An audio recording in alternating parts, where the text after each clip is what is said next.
All right.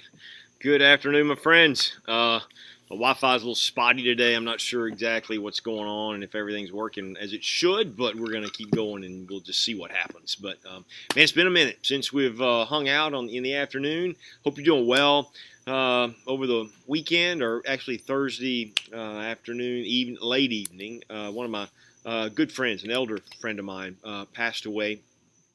He was one of our spiritual leaders in the church, passed away late Thursday night, and so we just were caring for the family and meeting those needs. And then yesterday we had a funeral for him way down somewhere in the deep part of the South, Wadley, Alabama, Abanda, and somewhere in that area, and spotty signal, but what a great time we had. It's an incredible time to celebrate the life of someone that you know is with Jesus. And so he was that.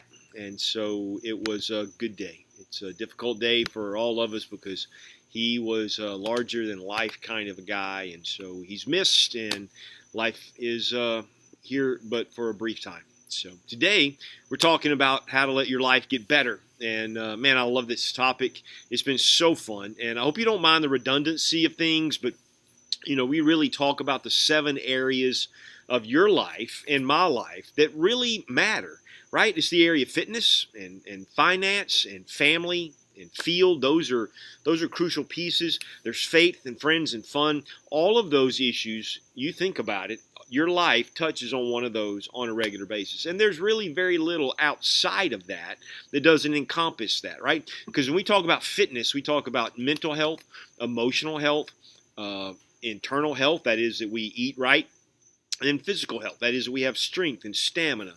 And so that touches on so much of everything about what we do. You think about how many people are on some sort of medication, and it's affecting them in so many different ways, and dulling this area and affecting that area. If we could just learn to grow in the area of our mental health and our emotional health, our eat better, and then our physical stamina, it'd be amazing, wouldn't it? And so we talk about those goals that we want to set to let life get better in that area. Same thing in the area of finances. I hope many of you are probably tired of just treading water in this thing.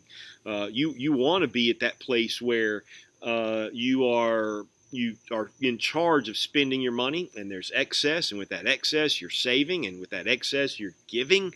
And so those are the 3 areas that we deal with. That family's another crucial piece of that. We all were born into a family.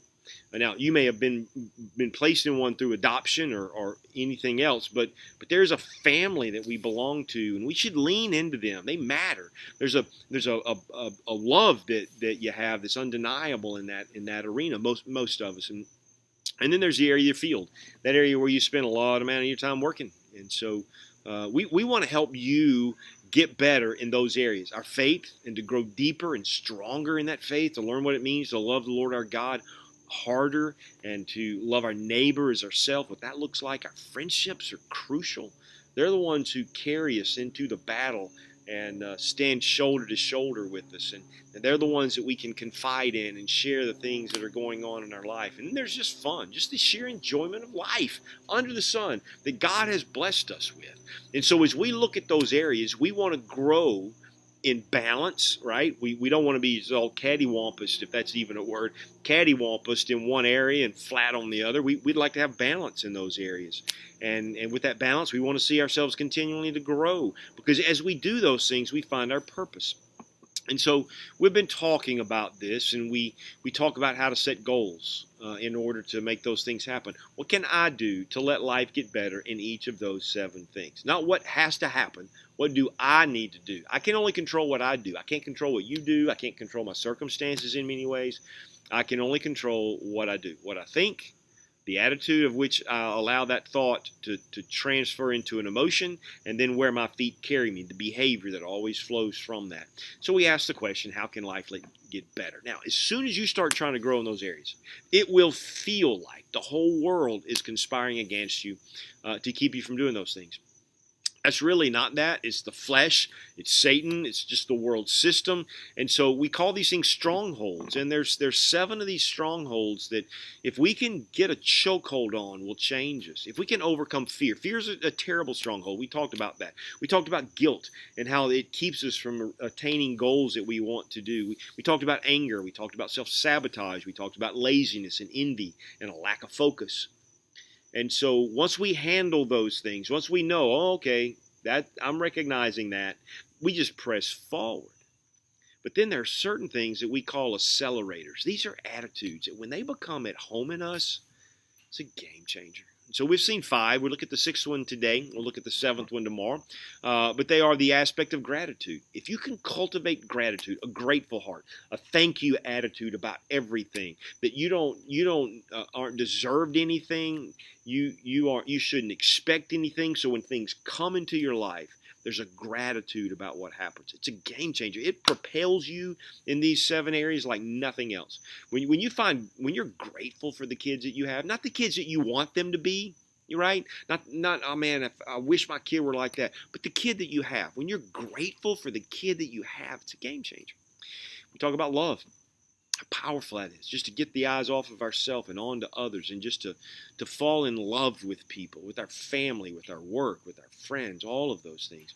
We talked about discipline, that the lazy are the disciplined get what the lazy wants. And right, laziness, we're never going to advance if we're just lazy, if we're just reactive, just let life happen to us. No, be proactive here, and let's be disciplined. Let's do the work, right? That's what we talk about there. And then integrity. Just having credibility, building that. That's built over time. Character is who you are when no one's looking. Integrity is the result of that character that people see. And so they know that when you say yes, you mean yes. When you say no, you mean no, right? They know you're a person of integrity. They expect truth to come out of your mouth and not lies. They expect those kind of things. And when you and I develop these, it's powerful. Well, then we looked at passion and what it means to just sheer passion. Just so desiring something that it shoots adrenaline in you so that it carries you and you are an unstoppable force. And how to generate that passion? Well, today we talk about another one, and it's the word humility. And man, humility has so many misunderstandings about it. I mean, everybody has their own idea what humility is, even how they pronounce it. It's not humble, it's humble. It's humility. There's so much confusion about that word that it needs just a little bit of explanation, right? It's a word that was despised in the day in which Paul kind of originated that, so to speak. He's given credit for it anyway, where it was despised by the Greeks and Romans. No one thought about putting anybody first. It was a dog-eat-dog. It was king of the hill. Right? That's all it was. And so for them, if you were humble, it was associated with failure and shame and weakness. But it's not at all what it really is. You see, the apostle took that word, which is a compound word, and made it a badge of honor. It became a virtue. And in fact, he mentioned that Jesus humbled himself. That's it's a compound word that means to think low, right? So some would say, well, that just means think less of yourself. And so it's like, oh, I'm no good. That is not humility. That's a reverse form of pride. It's still a focus on yourself. Humility is about thinking of yourself less, right? It's not thinking less of yourself. It's thinking of yourself less. Actually, it's like thinking not of yourself at all. To be clear, it doesn't mean just to think less of yourself. No one's asking you to do that. We should think rightly about ourselves. Don't think more highly of yourself than you are, right? Don't think you're all that. But also don't think that you're nothing. And so this is important. You know, when people say, well, I'm just not good enough for that, or man, everybody's a lot better than me, that's silly. That shouldn't come out of our mouth, right? There may be some truth in that. I'm not saying that, but that's not the kind of humility that we're talking about. It is that we value and regard others as more important. That's what it means. See, that's what Jesus did. What did he say he did? I came not to be served, but to serve. What does that mean? I came to make it about you, to value you above myself. I went to the cross. I valued your life above my own. So it doesn't mean that we think they're more important. It just means that we think there's someone that we should serve. So we see everybody as someone that we should serve, right? which translates to that we treat everybody with respect and dignity. See, this isn't about shyness. It's like, well, oh, he's so humble, meaning like he's kind of a shy, he's a wallflower. It's not about that. It's not a personality bent. It's keeping our attitude in view of Jesus. That at the end of the day, we're all humans just trying to make it in this life. And so there's humility there. It's an attractional quality. I talk a lot about attractional. I spoke about that with my kids. I wanted them to understand that term, what it means to be attractional. It means that you're like a magnet. People are drawn to you. When people are drawn to you, not because of the craziness that you do, not because of the outlandish stuff that you do, but because you have these qualities, it's limitless what you can do in life. Because people always want to help those that have this attractional personality. So it's a quality like no others. When you view others as more important, it keeps the focus off of you and it keeps it on others. It's how we should live life. It really is practicing the golden rule, right? So when I'm doing a business deal or I'm doing whatever, if I'm getting ready to have a conversation with somebody, it's going to be a hard conversation, what we call a crucial conversation. The thought comes into my mind, how would I want to be treated if the tables were turned? If someone were going to come and tell me this information that I don't think I'm wanting to hear, how would I want to be treated? Right? This is humility. In marriage, it means that we seek to meet our mate's needs above our own. We're not as like, well, she would just do this or he would do that. It's just about regarding them as more important. To treat others, no matter their age or gender, color, whatever type personality they have, with dignity and grace. It is what it means to fulfill our calling as believers. Because the Scripture says that. There's neither slave nor free, Jew nor Gentile, right? Rich or poor, old, young, in that sense. I mean, we understand that there is that, but we don't regard others as that way. You can't really love others effectively if you don't have humility in your life, because everything you do is going to be about you. Even your loving attitude, oh, I baked you a cake, is about you. See, if there's no humility in your life, this whole still revolves around you. Pride is the opposite of humility, and so pride is going to make you unable to love others, and it's going to make you an unlovable person. So how can we let life get better? Well, we're going to practice humility. We're going to regard others as more important.